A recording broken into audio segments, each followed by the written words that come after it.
Caríssimos alunos, bem-vindos a mais uma aula de conversão eletromecânica de energia e hoje nós vamos dar sequência aos exercícios que nós iniciamos na aula passada. Hoje vamos fazer 3 outros exercícios. Antes, vamos recordar um pouco da teoria, acho que sempre é bom a gente fazer isso para sincronizar todo mundo. Então, a gente já havia estudado circuito magnético e a gente viu que é possível fazer uma analogia entre circuito elétrico e circuito magnético. De sorte que no circuito elétrico a gente tem a energia, que é a força eletromotriz. E no circuito magnético a gente tem a força magnetomotriz. Estou tentando colocar o ponteiro do mouse, agora sim. Então está aqui a força eletromotriz, aqui a força magnetomotriz. No circuito elétrico, a gente circula a corrente. No circuito magnético, quem circula é o fluxo. No circuito elétrico, a gente tem a resistência, que é a oposição à passagem de corrente. No circuito magnético, a gente tem que a relutância se opõe à passagem de fluxo. De sorte que, para fazer as contas, o que nós vamos fazer é tratar como se fosse um circuito elétrico, porque as contas ficam muito mais fáceis do que se vocês fossem calcular aquelas integrais lá de eletromagnetismo.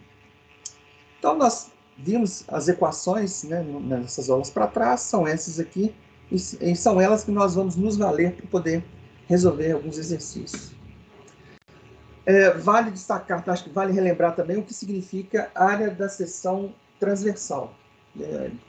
A gente precisa, na maioria das vezes, fazer cálculo que vai envolver essa área, principalmente quando a gente estiver calculando relutância, por exemplo. E aí, a área da seção transversal é essa que está no desenho aqui, é como se fosse um corte que você faz aqui, ó. Aqui. E aí você tem a área, essa área que é a área da seção transversal. Então, ela vai ter, a área é lado vezes lado. Então, a gente vai ter esse lado A aqui e esse lado B como sendo essa área da seção transversal, que é exatamente a área onde esse fluxo está atravessando, né? Esse fluxo está vindo aqui, ó, pelo desenho, ele está vindo de cima aqui, está atravessando essa região. Então, isso que significa área da seção transversal. É a área onde você faz um corte transversal para poder... E o resultado disso é uma área. Outra coisa importante também que a gente entenda é o que é entreferro. Entreferro nada mais é do que um espaço, um gap. E esse gap, na verdade, é um corte que a gente faz nessa peça, nesse material ferromagnético. E aí você tem material ferromagnético deste lado, você tem material ferromagnético deste lado, e você tem esse vazio aqui, o gap, que está exatamente entre esses dois materiais. Daí o nome de entreferro. E a gente faz esse corte com alguns objetivos. Nós vimos na aula passada, por exemplo, se você coloca aqui um material ferromagnético, por exemplo, magnetizável, na hora que você circular um fluxo magnético aqui, ele vai preferir passar por esse material do que passar pelo gap. Esse gap tem uma relutância muito alta. E ao passo que o material ferromagnético ele tem uma relutância muito baixa. Então o fluxo desvia. E se esse material é magnetizável, acaba que você orienta os dipolos magnéticos no sentido. Ou seja, isso aqui funcionaria então como, por exemplo, uma cabeça de gravação no HD, por exemplo. Então ele vai ter lá um gap exatamente com esse objetivo. Outras vezes, nos interessa colocar alguma coisa aqui no meio desse gap para girar. E aí, nesse caso, a gente vai estar fazendo um motor com um gerador. E aí, nós vimos lá, né, as forças de Lorentz, que são as forças que vão reagir com os campos magnéticos, especialmente se o indutor estiver sendo percorrido por uma corrente, e se você mergulhar isso em campos magnéticos, ou numa indução magnética, como se preferir assim, surgirá uma força ali, e essa força tende a fazer com que o que estiver inserido dentro desse gap comece a girar. O nome disso é motor ou gerador, tudo vai depender da aplicação e do que se queira como resultado. Bom, e uma outra coisa também é o que a gente chama de espraiamento. Esse espraiamento nada mais é o seguinte: essas linhas de fluxo magnético elas estão atravessando aqui esse material. E ela está percorrendo um material que é um bom condutor magnético e o ar, que é o gap, né? que é um material, um péssimo condutor magnético. Péssimo não, ele conduz também, mas ele não conduz tão bem quanto o material ferromagnético. Então, o que vai acontecer? Nas bordas, o que tende a acontecer é um certo espraiamento dessa linha de campo magnético, essa curvatura. A essa curvatura a gente dá o nome de espraiamento. Agora, observem vocês que exatamente aqui nesse gap, a área ela é um pouquinho maior do que no material ferromagnético.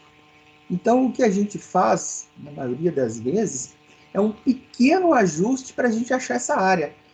É uma área aproximada, porque nós vamos fazer uma aproximação como se fosse um quadrado.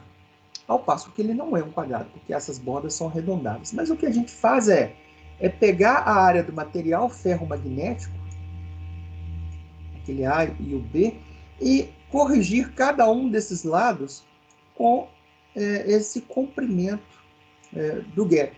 Então, com isso, a gente faz ali uma aproximação, um ajuste de área aproximado, e isso melhora um pouco o resultado quando a gente tem esse material ferromagnético. É importante a gente entender essas interações. Por exemplo, quando vocês estiverem estudando motor no semestre que vem, existirá um gap, que é exatamente o espaço vazio entre o estator da máquina e o rotor da máquina. E, no caso do motor de indução, a gente alimenta o estator da máquina. E o estator da máquina ele vai induzir uma tensão nas espiras do rotor. E essa tensão é uma força contra-eletromotriz. Ora, isso vai gerar um fluxo magnético induzido nesse indutor, que vai reagir com o fluxo magnético do estator da máquina. Essa reação vai provocar distorção nessas linhas de campo magnético, da forma como estou mostrando aqui. Pelo gap, né, o gap por si só ele já distorce, mas também pela interação. O resultado disso é que vai haver um deslocamento da zona neutra. Eu não vou entrar nesse detalhe agora, porque isso não tem a ver com o transformador, isso tem a ver com o motor, que é semestre que vem.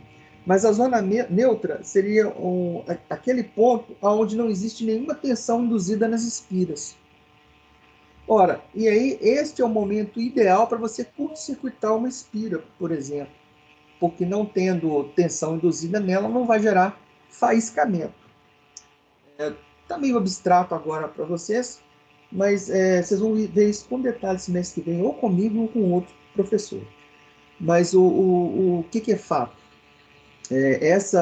O próprio fato do gap e o próprio fato de existir uma interação entre campos rotórico e estatórico vai promover uma distorção, e essa distorção ela tem implicação, por exemplo, de faiscamento elétrico numa escova. Então, ainda que pareça meio abstrato para vocês, mas é só mesmo para vocês começarem a entender e começar a preparar vocês para o semestre que vem. Então, essa distorção a gente dá o nome de espraiamento. Bom, então, com isso a gente consegue fazer mais um exercício, que é o exercício 4. Então, o postulado é: considere a intensidade de campo magnético do material ferromagnético, como sendo, então, o H, é H do material magnético, 52 ampere por metro. E essa é uma unidade de intensidade de campo magnético. A área do circuito magnético, portanto, aquele A, esse valor aqui, ó, é o A, e esse aqui é o B. Com esses valores aí, está dado em centímetros quadrados. O fluxo magnético que está circulando aqui, ó, esse fluxo, ele é de 8 vezes 10 a menos 4 Weber. E o comprimento total do circuito magnético é L igual a 75 centímetros. Aqui tem um detalhe, ó. Observem vocês que foi dado aqui o comprimento total, que é esse comprimento aqui, ó. Só que aqui nós temos dois materiais distintos. Nós temos o material ferromagnético e nós temos o material do gap. Então a gente vai, na hora que nós estivermos calculando aqui no tocante ao material ferromagnético, a gente vai ter que pegar esse comprimento total aqui e descontar o comprimento do gap, para que a gente tenha só o comprimento do circuito magnético e não o comprimento total desse circuito. Beleza.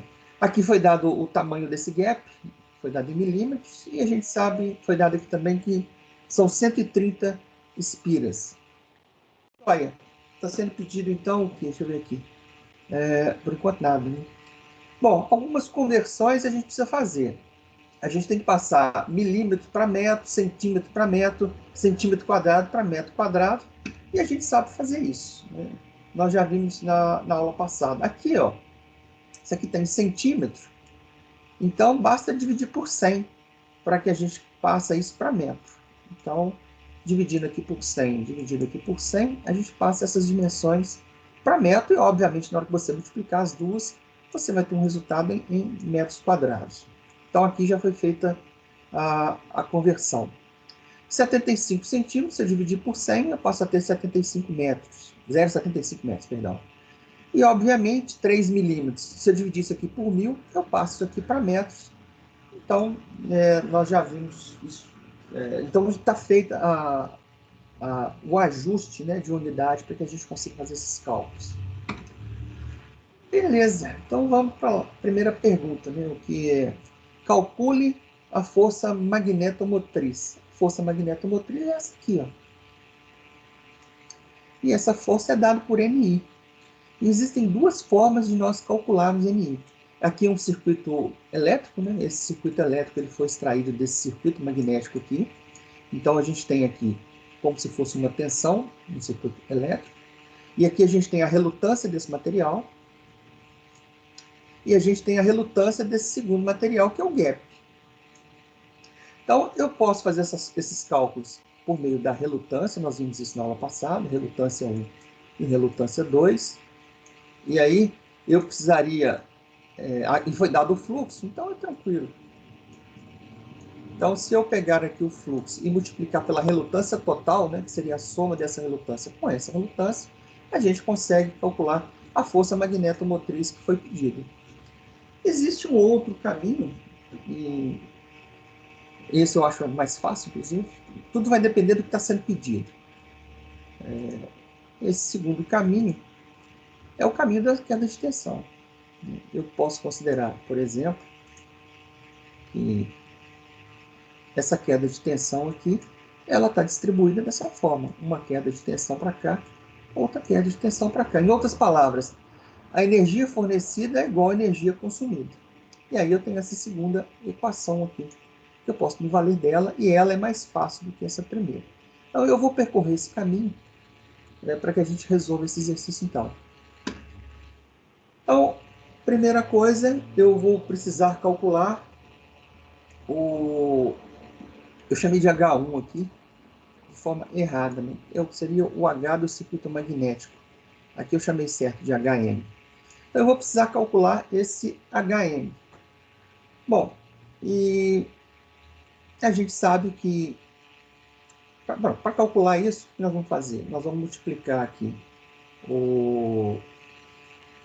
nós precisamos primeiramente encontrar o H desse circuito.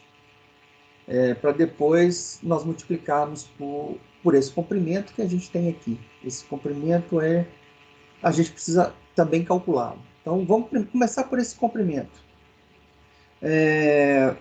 Aliás, aqui ó, o HM foi dado, a gente não precisa calcular não, foi dado.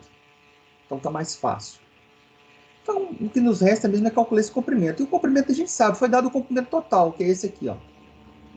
Então se dele, esse comprimento total, a gente descontar esse pedaço aqui, que é o comprimento do gap, a gente tem o comprimento do circuito magnético apenas, e não o comprimento total do circuito magnético. Então, fazendo isso, fazendo esse desconto, a gente chega nesse valor aqui, e aí fica fácil a gente achar essa primeira parcela aqui, ó, que é o HM, que foi dado, que é 52, vezes esse comprimento aqui que a gente acabou de calcular. E quando a gente fizer isso, a gente vai achar aí praticamente 39 ampere-espira. Então, agora o que nós precisamos fazer é calcular essa parcela aqui, para que a gente some e encontre a força magnetomotriz. Então, vamos lá. Então, a gente tem o seguinte, a gente tem que fluxo é igual a indução magnética vezes a área. Ora, Então, eu posso dizer para vocês que essa indução magnética vai ser fluxo sobre área. Agora, eu quero calcular a indução magnética não do circuito inteiro. O meu objetivo ao calcular a indução é achar o valor de H. No primeiro caso aqui, o H foi dado. Para o gap, é que o H, o campo magnético não foi dado. Então, para isso, eu preciso percorrer este caminho aqui. Primeiro, eu preciso calcular a indução magnética no gap, para depois eu conseguir calcular o campo magnético nesse gap. Ora, o fluxo ele foi dado. E as outras dimensões a gente tem. Na verdade, seria o quê? Seria fluxo dividido pela área, a área do gap.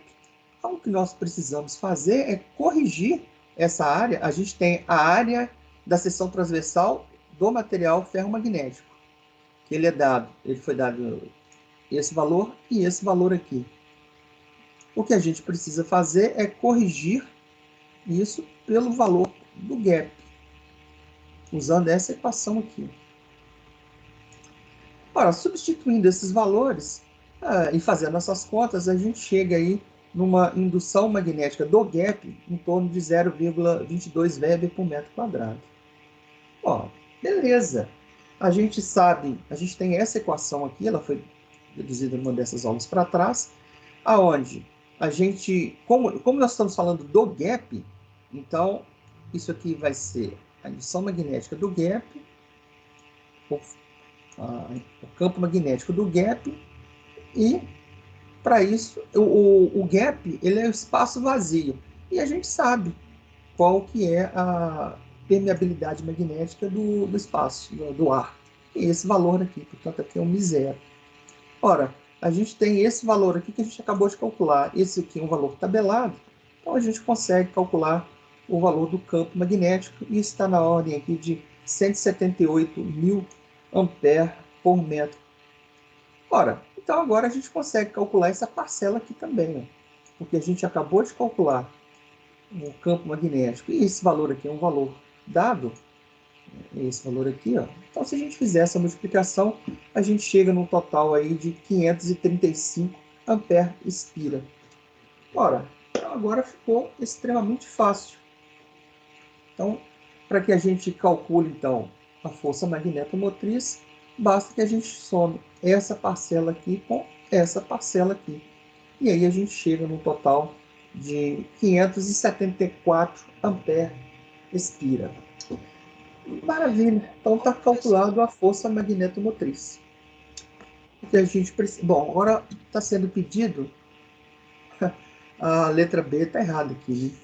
A letra B aqui provavelmente deve estar pedindo a corrente elétrica. Está pedindo aqui o I. Ora, a gente tem o número de espiras e a gente tem o valor da força magnetomotriz, basta passar esse número de espira para ficar dividindo. Então, quando a gente faz essa conta aí, a gente chega que circula, né, por essa bobina praticamente 4,5 ampere por essa espira. Ou seja, observe vocês que quando a gente usa um circuito magnético, mas fazendo analogia com o circuito elétrico, as contas ficam bem simples, bem tranquilas de resolver esse tipo de exercício.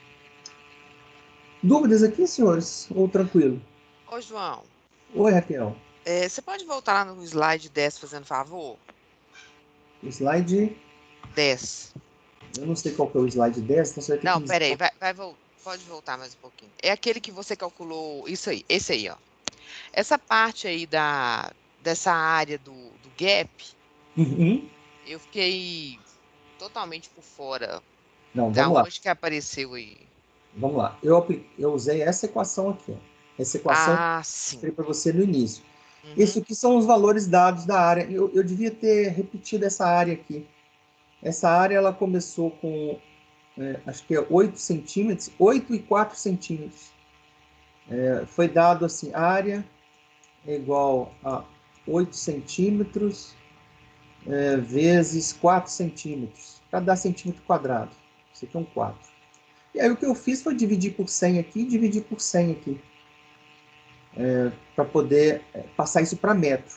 Então, essa área o que eu fiz? Eu corrigi pelo comprimento do gap. Então, eu simplesmente aqui, ó, peguei esse comprimento do gap e corrigi essa área, que é a área do espraiamento aqui, ó.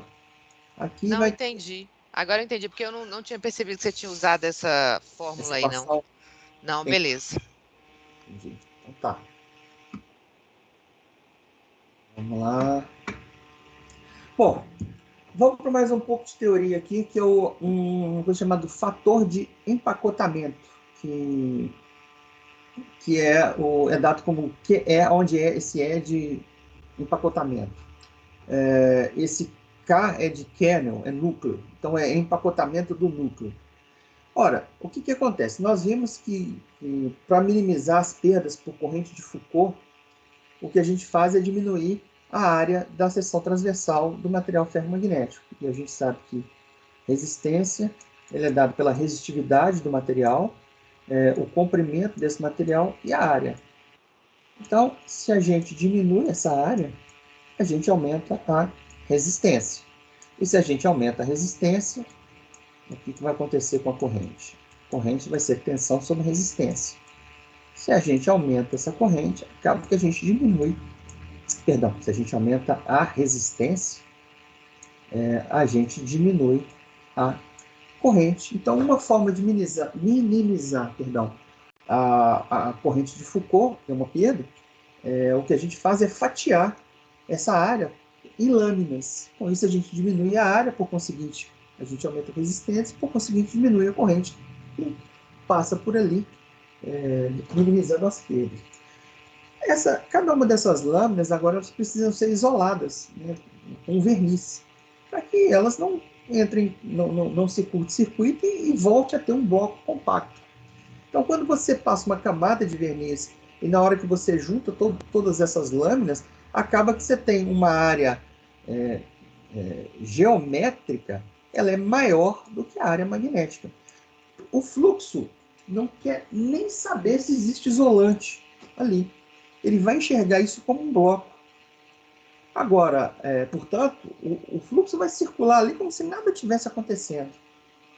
Então você tem uma área que é uma área magnética, que ela é diferente da área geométrica. E isso nos dá, essa razão, então, nos dá a área de empacotamento desse núcleo, desse kernel.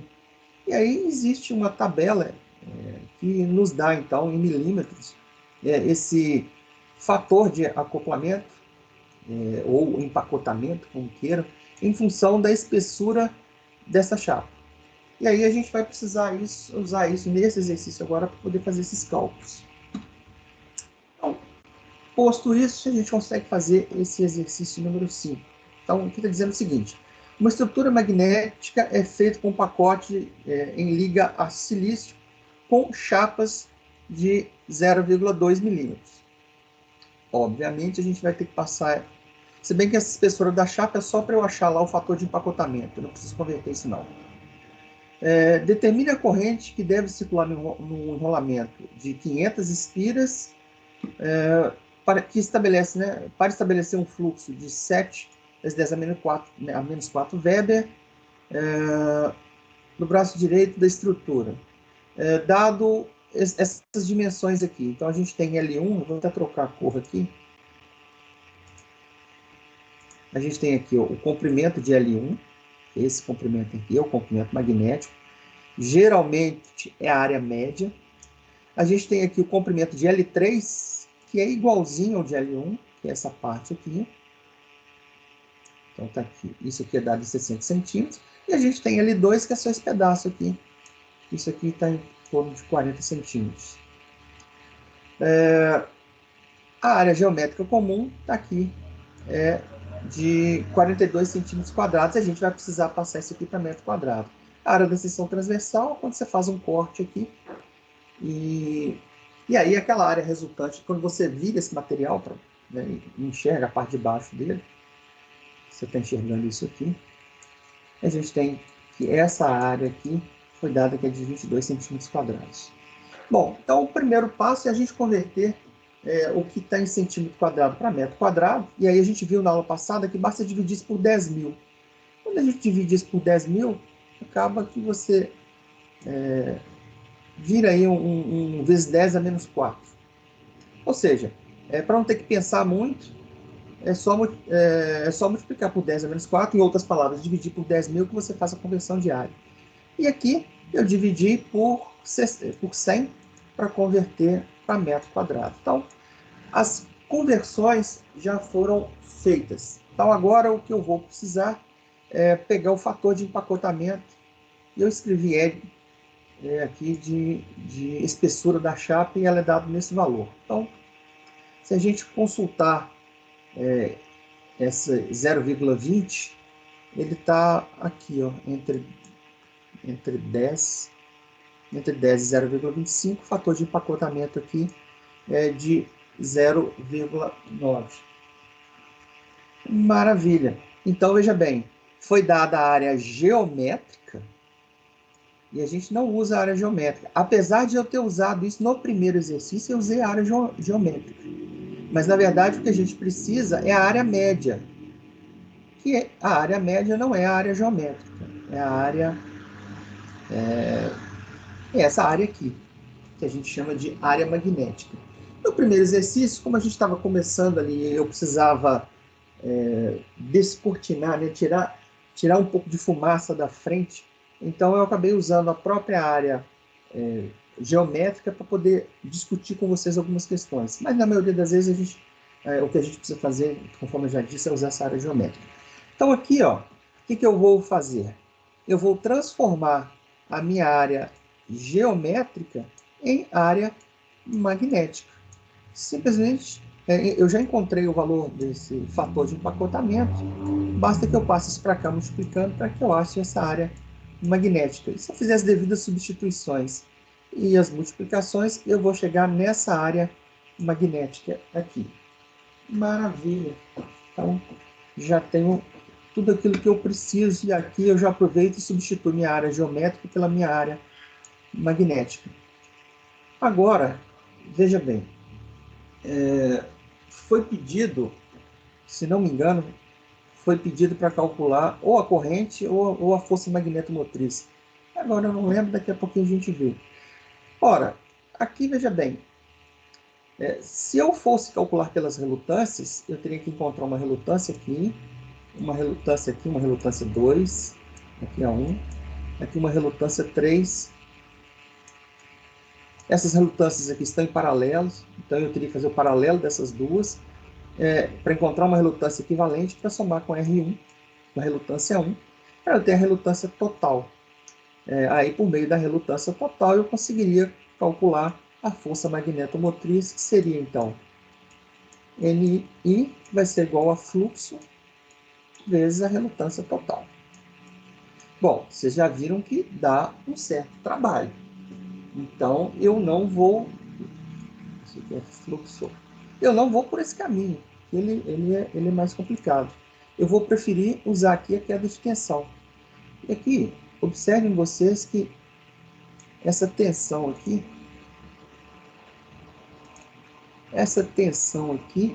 está em paralelo, igual a essa tensão aqui.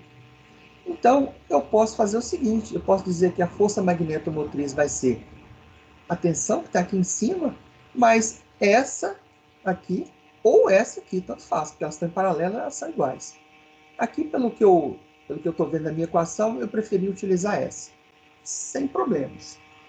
Então, eu preciso achar H2. L2 eu tenho, então eu vou precisar achar H2 e H1. Bom, a questão aqui é que eu não tenho esses valores. O que eu tenho é o fluxo 3. Eu só tenho o fluxo que circula aqui, ó. Esse fluxo. Então, obrigatoriamente, eu vou ter que começar por aqui. E a gente tem essa equação, né? Fluxo é igual a indução magnética vezes a área. Ora, a gente tem... eu preciso, então, para achar esse H, eu preciso ir lá no gráfico, na curva de indução, para poder pegar esse valor. Para isso, eu vou precisar calcular a indução magnética. Ora, a gente tem o valor do fluxo, a gente tem o valor da área, então fica fácil. Se eu isolar isso aqui e fizer essas contas, eu vou ter aqui que o fluxo 3, ele é de 7 vezes 10 a menos 4 Weber. Essa área aqui, ajustada, a área magnética, eu calculei no passo anterior. Se eu fizer essa conta, eu vou achar 0,35 Weber por metro quadrado. Ora, eu já achei indução magnética. Agora, por meio da curva de magnetização desse material, esse material é aço silício, eu consigo, então, achar o valor do campo magnético. Então, vamos lá para a curva. Se eu pegar aqui, ó, nós calculamos 0,35. 0,3 está aqui, ó, que é mais ou menos a metade entre 0,2 e 0,4. Aqui, pelo que... Bom, 0,35 está mais ou menos aqui assim. Se eu pegar esse ponto e projetar na curva, a curva C é a curva de aço silício, que é a curva que eu quero. Então, se eu projetar aqui, eu pego esse valor que eu calculei de 0,35, projeto até bater na curva e projeto no eixo X, eu vou chegar nesse valor de H aqui, que é o H3. Ora, para isso, então, eu preciso contar a quantidade de quadrados, de quadrículos que eu tenho aqui. Ó. Eu contei isso, deu 11. Depois vocês recontam aí para ver se eu, de fato, contei certo. E a gente sabe o valor de cada um desses quadrados, que é 5. Se eu fizer essa multiplicação, eu vou chegar no H3 igual a 55 amperes por metro. Maravilha! Achei o meu H3. Ora, a gente tem que essa tensão aqui é igual a essa. Aqui, ó. Eu acabei de achar o meu H3. O L3, deixa eu ver o L3 aqui. Ah, o L3 está aqui, ó. Ele é o mesmo que L1. Então eu tenho esse valor aqui também. O L2 eu também tenho. Então, basta eu isolar H nessa equação e substituir valores. O H3 a gente já calculou. Calculou não, a gente pegou lá no gráfico, que é 0,5. O L3 é 0,6 metros. E o L2 é 0,4 metros. Se a gente fizer essas contas aqui, a gente chega num H2 de 82,5 metros. Maravilha! Eu já achei o meu H2. H2 eu tenho L2, essa parcela aqui já é fácil de calcular. O que a gente precisa agora é encontrar essa parcela aqui, encontrar H1. Ora, para isso, o que eu vou ter que fazer? Eu vou ter que achar a minha indução magnética desse ponto 2 aqui, referente a indução magnética referente a esse campo magnético. A gente tem o valor, tá aqui, ó, 0,82, que dá mais ou menos aqui assim. Aqui, ó, aqui. Se a gente projetar isso na curva C, que é a curva de aço silício, a gente vai achar mais ou menos, deixa eu apagar aqui que eu acabei rabiscando em cima, a gente vai achar isso aqui, cada divisão dessa tem 0,2, eu contei aqui 3 divisões, aproximadamente 3 divisões, então a gente vai ter 0,6 mais 0,006, portanto a gente vai chegar nesse valor aqui de indução magnética. Joia! Achado essa indução magnética, eu consigo agora calcular o fluxo 2. Eu consigo calcular o fluxo aqui. Por que eu preciso calcular o fluxo 2 aqui? Para poder achar o fluxo 1, porque o fluxo 1, que é o fluxo total, chega nesse ponto aqui, ele se divide em fluxo 2 e fluxo 3. Ora, eu preciso achar o fluxo para eu poder achar a indução. Eu preciso achar o fluxo 2 para somar com o 3, para eu achar o fluxo 1. Por conseguinte, eu consegui calcular o valor de B1 para poder ir lá no gráfico e pegar esse valor de H1 aqui, ó, que é o que a gente está querendo. Então, vamos percorrer esse caminho aqui. A gente já tinha... Então, veja bem, recapitulando. A gente foi lá no gráfico, a gente calculou esse valor de H2, foi lá no gráfico, pegou esse valor de B2. E agora nós vamos calcular o fluxo aqui, ó, nesse pedaço. Então, esse fluxo vai ser a indução magnética, que a gente pegou lá no gráfico, vezes a área magnética, que a gente sabe qual que é. Fazendo essas contas aqui, a gente vai achar 13,1 vezes 10 a menos 4 Weber. Ora, o fluxo 2, então, nós calculamos. O fluxo 3 ele é dado. Se a gente fizer essa soma aqui, a gente vai achar o fluxo 1 de 20,1 vezes 10 a menos 3 Weber. Ora, de posse do fluxo 1, a gente consegue, então, substituir nessa equação aqui, para a gente poder achar o valor de B1, que é a indução magnética aqui, nesse primeiro trecho, esse trecho aqui. Maravilha! A gente tem todos esses valores, o fluxo, como a gente acabou de calcular. A área a gente sabe qual que é. Se a gente fizer essas contas, a gente vai chegar próximo a 1 Weber por metro quadrado. Ora, achei B1. Agora eu vou lá no gráfico para poder achar o H1, que é a última coisa que me falta para poder calcular a força magnetomotriz. Então, indo lá para o gráfico, se eu pegar aqui a indução magnética que eu acabei de calcular, se eu projetar isso na curva C, que é a curva de aço silício, eu vou encontrar este valor de H aqui, ó, que é o meu H1. Ora, isso aqui vai dar mais ou menos... Eu fiz as contas aqui, acho que do início... Acho que tem um erro aqui. Eu acho que eu cometi um erro aqui, viu, gente? Deu 70, não pode dar 70. Isso aqui tem que ter dado mais do que 150. Caiu aqui, ó. Eu tenho 100 até aqui. Na verdade, isso aqui deve ser 170. Eu devo ter contado daqui até aqui, deve ter dado 14, perdão. Eu multipliquei 14 vezes 5, mas esqueci de somar 100 aqui. Então, esse valor aqui, H1,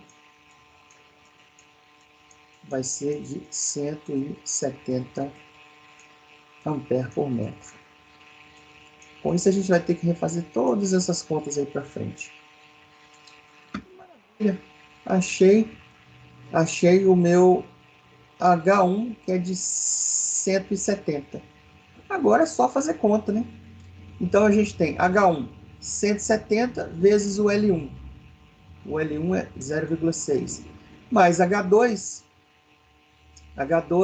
a gente já tinha calculado, 82,5 vezes o L2, que é 0,4.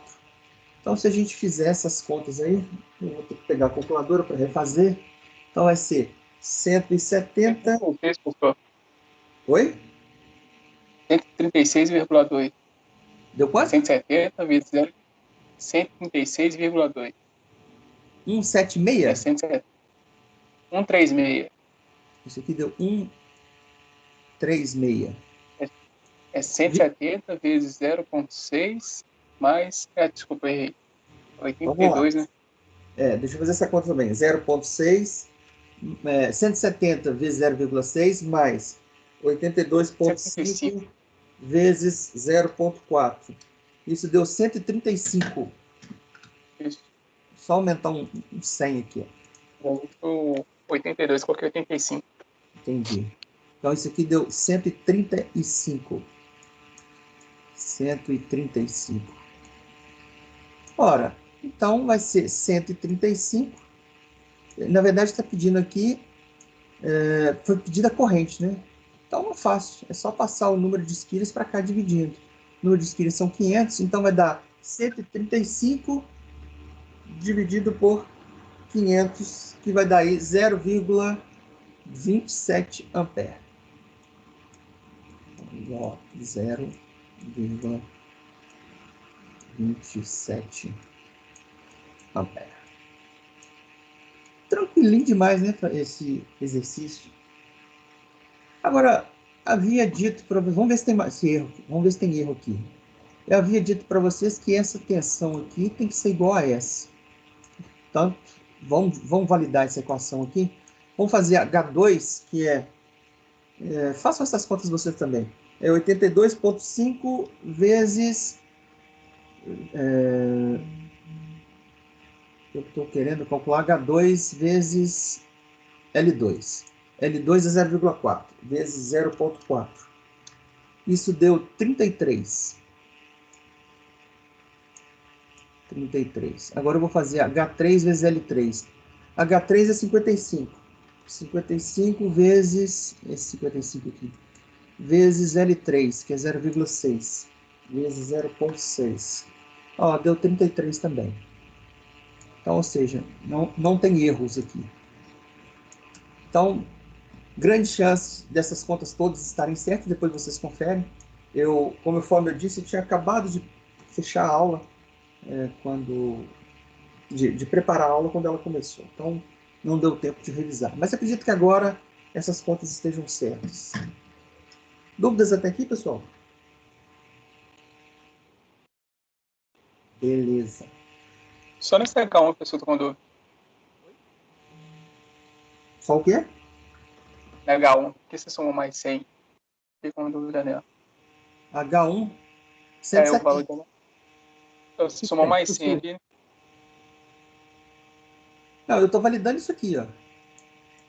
Eu estou validando isso aqui, que isso aqui tem que ser igual a isso aqui. A gente calculou esse lado, deu 33, calculou esse outro lado, deu 33 também. Eu acho que está falando daquela curva de magnetização, professor, que é porque no slide está 70, aí você esqueceu do 100 lá, que você tinha falado. Eu esqueci, não. Eu coloquei 1 aqui, ó. Isso aqui pode não parecer, mas é 1. Isso aqui também é 1, ó. Não, mas ele está falando no gráfico, professor. Deve ter sido É só no gráfico. Então, vamos lá. Entendi. Isso aqui. Isso. O que eu disse que H1 tinha dado 70. Pô, mas se até aqui tinha 100, não faz sentido aqui ser próximo de 200, ser 70. Então, muito provavelmente, eu esqueci de somar 100 aqui. Eu contei 14. Ó, daqui até aqui são 10. Até aqui mais 10. 10 não, são 5, né? Perdão, 1, 2, 3, 4, 5. Então aqui tem 5 divisões. Aqui tem mais 5.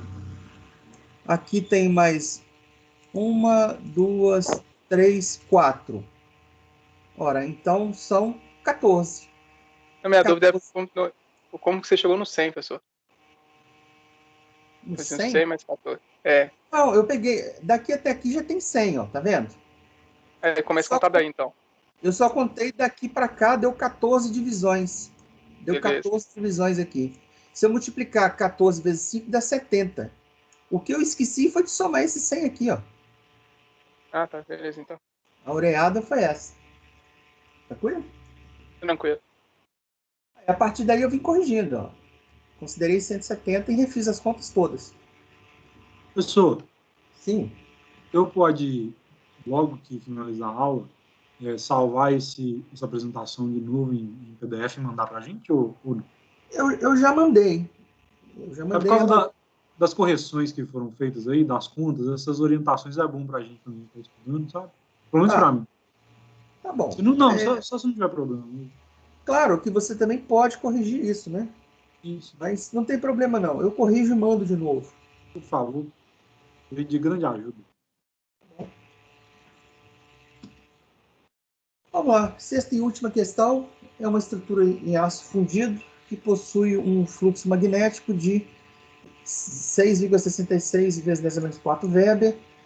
Essa primeira área da seção transversal aqui, ó, ela é de 19 centímetros quadrados. Essa segunda é de 35 centímetros quadrados. Esse primeiro comprimento aqui, ó, daqui até aqui,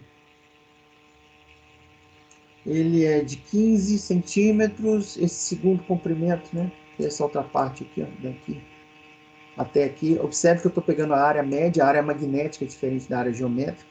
A área magnética é a área média. Essa área média, então, deu 60 centímetros quadrados. E foi dada a permeabilidade do material 1, do material 2. Ele está pedindo para calcular as relutâncias e a força magnetomotriz. O primeiro passo é passar tudo que está em centímetros para metro. A área a gente divide por 10.000. Na verdade, vai dar o valor que está aqui, vezes 10 a menos 4, quando você faz essa conversão. E centímetros, basta dividir por 100. Então, a primeira etapa está feita aí, que é deixar todo mundo em metro. Beleza. Então, vamos agora. Está pedindo para calcular as relutâncias, né? Então, a gente não tem outro caminho a não ser esse aqui, né? Achar essas relutâncias. E, obviamente, depois, basta a gente multiplicar isso pelo fluxo para a gente ter a força magnetomotriz. Então, a gente tem todos esses valores aí, ó. O L1, 0,15, a permeabilidade magnética do primeiro material é essa aqui, a área 1 é essa aqui. Para que a gente fizer essas contas, a gente vai achar aí 372.000 ampere por Weber quadrado. Então, achamos a primeira relutância. A segunda é o L2, que é de 60 centímetros. A permeabilidade do segundo material é essa aqui. A área 2 é de 35 vezes 10 a menos 4. Na hora que a gente fizer essa conta, a gente acha aí 3,5 milhões ampere por Weber. Ora, eu agora quero a relutância total. A relutância total é a soma dessa relutância mais essa. Na hora que eu fizer essa soma aí, eu acho praticamente 4 milhões ampere por Weber. Agora ficou fácil, né? A gente achou esse valor de relutância, a gente tem o valor do fluxo, que é 0,6. Agora eu não sei se é 0,6, é 6,6, perdão. Se a gente fizer essa multiplicação aí, a gente chega em 2.545,43 ampere por Weber.